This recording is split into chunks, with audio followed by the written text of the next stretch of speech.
What's up everybody, Rodney Fish on Forte here, coming at you with another video. And remember when I got that blue action tackle jig to do my planer bridles and knot? I never created a video on how I'm actually using it. Well, today we're going to show you how to use it. Let's go!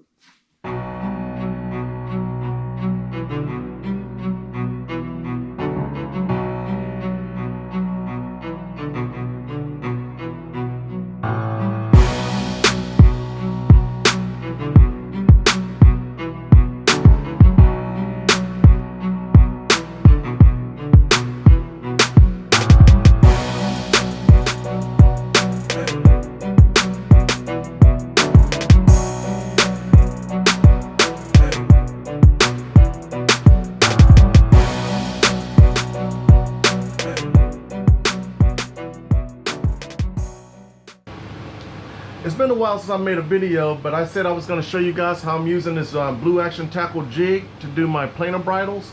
And right now I have everything set up, and I'm going to just do a quick run through as to how I use this planer bridle jig.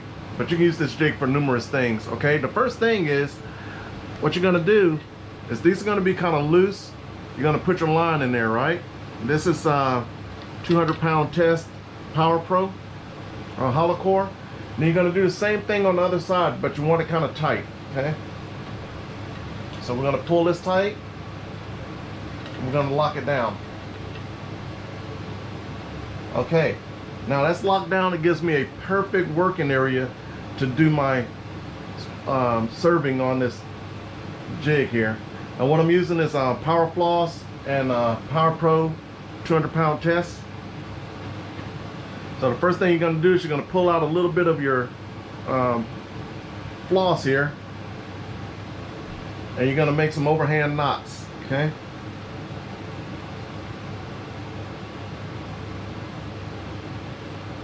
I do it right on the end there. Then I do it on the underside. I like to do 2 on the underside and 2 on the top end. Notice I got a good little bit of tag end left, and you're going to see what I'm going to do with that tag end later. Okay, that's important that you have a fair amount of tag end, for at least the way I do it anyway. I mean, some people may do it another way. I'm doing overhand knot on the top.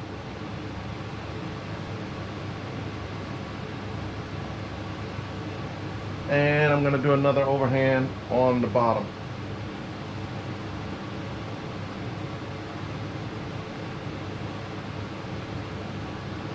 Okay, now you don't want to pull this like incredibly tight, because it will break. I haven't had it break on me, but I've heard people say that they've had it break if they pulled it like extremely tight. Now, what I'm going to do now is actually serve a portion of this knot here. I mean this line, holding this line this way like this. We're just going to spin this around, and this makes it so easy to do with this jig. I can just once I get it started, there you go, just like that. Okay, now I did about maybe that's about a ½ inch. I need to tighten it up a little more. There you go. So I did about a ½ inch on that.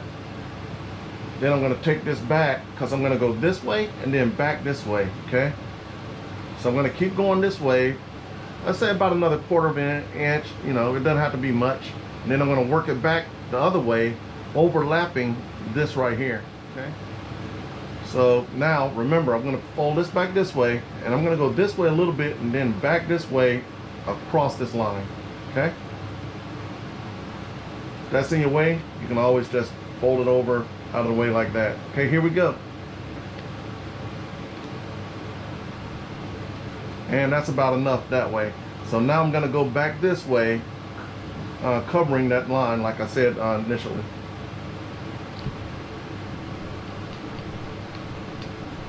And I'm going to go all the way down to the opening right here, all the way down to that loop. Okay.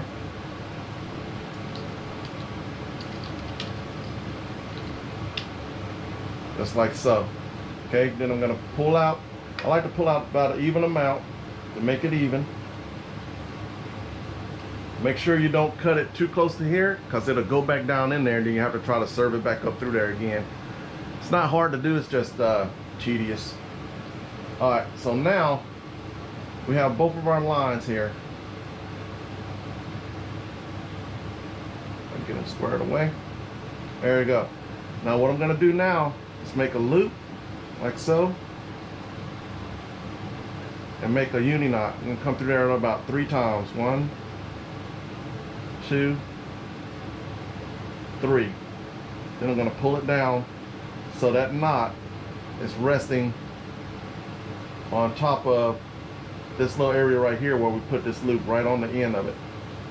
Okay, so that's that, like that. Now what I do is I split this like so, and I make 2 overhand knots on each one. So that's one with this one, and I pull it down. It's going to fit right on the end of the uni knot. Then I put this here, and I take the other line and I do overhand knot like so, and I pull that down. Okay, then I switch again. I go here, and this is the second one I'm doing with this one. I pull it down, then this one, just reversing it again. Overhand knot, pulling it down. Okay, so that's that. Now what I do after that is I do another uni. Okay, 1, 2, 3. Whoops, and 3. And I pull that down, cut it close as I can, and then I use some Zap It. Okay, you just need a little bit of this going right across the top on your whole line where you did your serving, like so. And this will actually soak into the fibers on here and make for a bond that's actually flexible as well. So that's how I do my plainer bridles, ladies and gentlemen. I already did this end, so that's my tag end, and that's the end I'm going to be using to do a bimini to bimini or whatever I'm going to be doing on my plainer bridle. I mean on my plainer rod. I got this loop, and I'm going to be doing this other loop here. Then after I do that loop, we'll be doing the actual 150-pound test monofilament for the leader.